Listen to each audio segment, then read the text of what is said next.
Doda awungitshele nje uyihlaba luni le ndoda enonkosikazi oyi-content creator ngakho udansa ko-TikTok kodwa indoda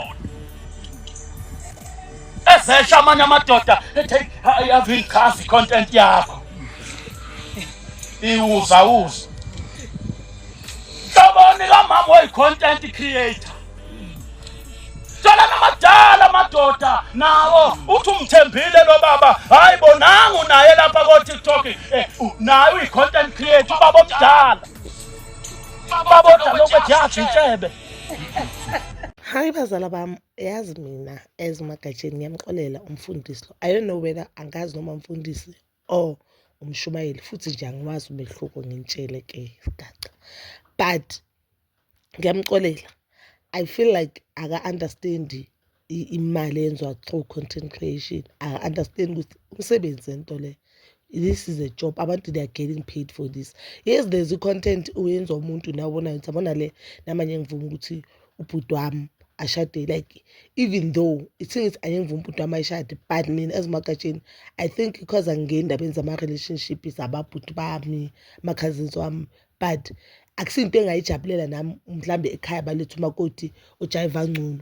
More especially if you know ukuthi wenza content yabo wanti Ndlovu, yes uyazi ukuthi umuntu lo uyi-stripper, even though you know ukuthi i-trust may be between them, if your brother fully trusts this woman, there's nothing that you can say. But guys, there's a different of content. Bakhona abafazi abaphekayo, bakhona abafazi abakhayo, bakhona nabakhuluma indaba zabantu njengathi, bakhona abafazi. There are different content. Ukhona umuntu nje ashude nje nefamily yakhe, siyihalela ifamily yakhe, siyibone ifamily yakhe sakhe through ama-vlogs. Yabona? And at the end of the day ubeke isinkwa etafuleni yangamayiphela. So makazothi yena indoda eyi-content creator or umfazi we-content creator, it shows ukuthi unalo mqondo lo wokucindezela abantu besifazane, ayikho enye into nje anayo. It shows there's nothing more.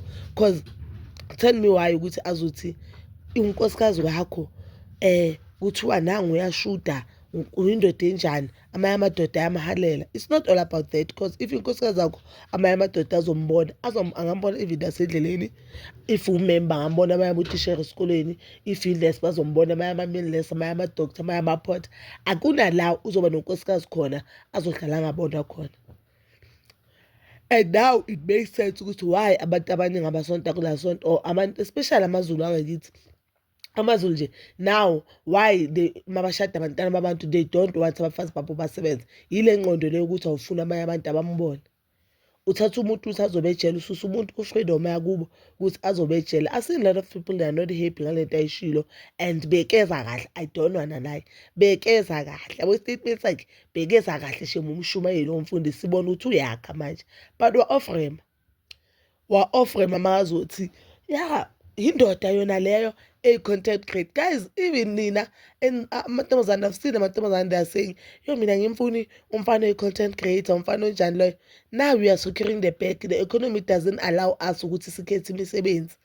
We are securing the bag. These people, they are making a lot of money. Abantu balala baphethe imali enjengemali bakhwitha imisebenzi yabo because of content creation. So you saying awuyifunda day content creator, hayi ke nodla kudala. And the budget, the economy budget ayisafuna ukuthi uthi ubona umuntu adayisa amagwinya estradini then ufile as if hayibo bazothina abantu, or ubona umuntu adayiva itaxi bazothina abantu sengijona indoda eshayela itaxi. Ekugcineni imali yangena endlini, as long as umuntu ayenza umsebenzi osemthethweni, umsebenzi ongeke unifake ebungozini, uwazi ukuthi umsebenzi wakhona akunaki ukuthi nangeni ilanga uyothi umyeni wami, or ngaleli langa kuthiwa abantwana bami zabane sono just because umyeni wami ukuthi silale sidlile la endlini khona umuntu okumele alala ngasekho emhlabeni, khona umuntu okumele alala emoshari, or ukuthi silale sidlile khona umuntu okumele akhale kuthiwa imoto uthathelwe imoto, or khona umuntu ifamily ezolala ikhala ukuthi thina injabulo yethu yakho ngenyembezi abanye abantu. But if you know ukuthi umyeni wakho yenza imali yakhe nje vuka ekuseni aye erenki ayishayela itaxi, there's nothing wrong. If you know ukuthi umyeni wakho nje uthatha ifoni yakhe or ikhamera yakhe ashoot content ajayive lapha, or ayenze ama-skit kube ngathi akaphilanga ekhanda, by the end of the day uyazi inyanga mayiphela ngathi nje la malanga uyahola, there's nothing wrong mazala bami. I don't wanna lie to you, this thing pays. And it's not everyone uyenza ngoba ithanda, but everyone uyenza just because ifana nomsebenzi, fana uvuka ekuseni kukhampani uyosebenzela umlungu. And imnandi ngoba uyenza ngesikhathi sakho, akunamuntu okukhontrolayo, akunamuntu ozokushaya, Akumuntu nomuntu ozokuthethisa.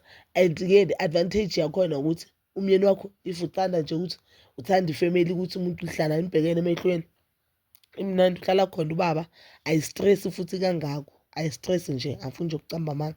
But bazalwane bami, you can comment down below your thoughts ukuthi niyibona kanjani, and please don't forget to like, subscribe, share and hit that notification button.